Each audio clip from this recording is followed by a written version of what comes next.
কানাডায়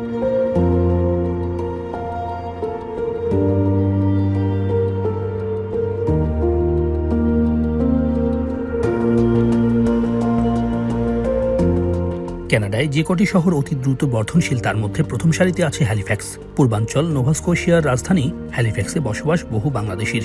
এতদিন এই শহরে ছিল না কোনো বাংলাদেশি রেস্তোরাঁ, তাই অনেকটা বাধ্য হয়েই ভারতীয় হোটেলগুলোতে খেতে যেতে হতো বাঙালিদের।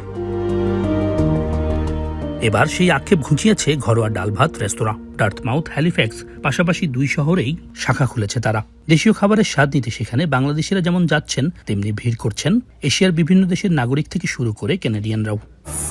So delicious and yummy, and it's first ever Bangladeshi restaurant in the Nova Scotia. আমার যেটা হয় প্রতি সময় এখানে আসা হয়, প্রতি সময় এখানে খাওয়া হয়, বাট স্পেশালি বিফ বিরিয়ানি এগুলো সব জিনিসগুলো আমরা ইজিলি মিস করতাম, বাট এখানে এসে আমরা সেই জিনিসটা পাইছি আর কি। এখানে খুব ভালো লাগে এখানে। ইতোমধ্যে জনপ্রিয় হয়েছে বিয়েবাড়ি কম্বো, চিকেন রোস্ট, ডাল ভাত ভর্তা কম্বো, মাছের কারি ইত্যাদি। এছাড়াও হাতে বানানো মিষ্টি দই চমচমও কুড়িয়েছে সুনাম। উদ্যোক্তা হয়ে ওঠার পেছনের কারণ জানালেন ঘরোয়া ডাল ভাতের কর্ণধার জিতু। বাঙালি কোনো খাবার পাইনি, আমি 4 দিন ছিলাম, ডোমিনোস পিৎজা খাইতে হয়েছে। তো তারপর গেলাম, তারপর আমার এখানে ফ্রেন্ড থাকতো, ফ্রেন্ডের সাথে শেয়ার করলাম। তো ফ্রেন্ড বললো আসার জন্য, তো আসলাম। আসার পরে আমরা ছোটোখাটো একটা ক্যাটারিং সার্ভিস দেওয়ার জন্য ট্রাই করছি। দেন সেখান থেকে আস্তে আস্তে গ্রো করে আমরা রেস্টুরেন্টে পরিণত হয়েছি। কেবল রেস্টুরেন্টে এসেই নয়, অনলাইনেও প্রচুর মানুষ খাবারের অর্ডার দেন। সময়ের সঙ্গে সঙ্গে বেড়েছে কলেবর।